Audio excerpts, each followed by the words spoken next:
মাননীয় প্রধান উপদেষ্টা নোবেল বিজয়ী প্রফেসর ডক্টর মোহাম্মদ ইউনূস সাহেব ঈদের মাঠে ঈদের নামাজ আদায় করেছেন এবং সকল মুসল্লিদের উদ্দেশ্যে বক্তৃতা দিয়েছেন। উনি একজন ভালো বক্তা, ভালো মোটিভেটর।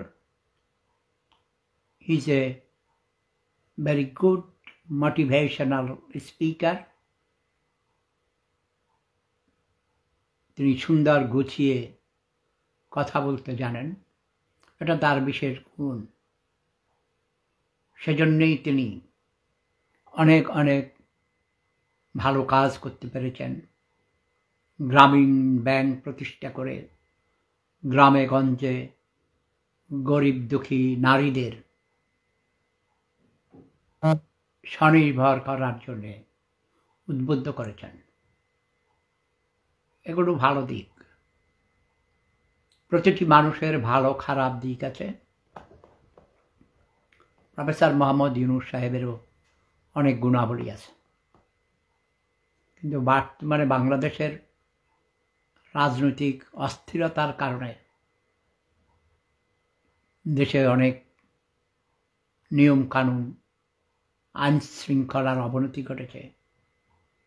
সে ব্যাপারেও তিনি কাজ করছেন। এই সময়ে আমাদের উচিত দেশের প্রতিটি নাগরিক সরকারকে সহযোগিতা করা। যেভাবেই হোক সরকার, শেখ হাসিনার সরকার পতন হয়েছে, সেটা তাদের কর্মের ফসল। স্বৈরাচারী সরকার কখনো বেশি দিন টিকতে পারে না। তারই উজ্জ্বল দৃষ্টান্ত শেখ হাসিনার সরকার। আচ্ছা, আমার গলায় একটু ঠান্ডা লেগেছে, বেশি কথা বলা যাবে না।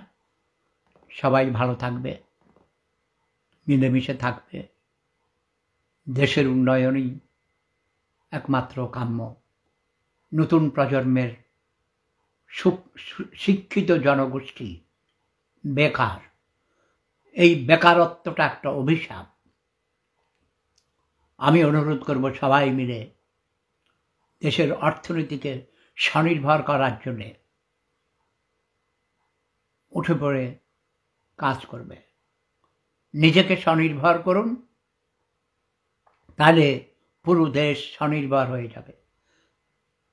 অন্যের কাছ থেকে ভিক্ষাবৃত্তি না করে, সাহায্যের হাত না বাড়িয়ে, সেই হাতকে নিজের দেশেই উৎপাদন কাজে মনোনিবেশ করা উচিত।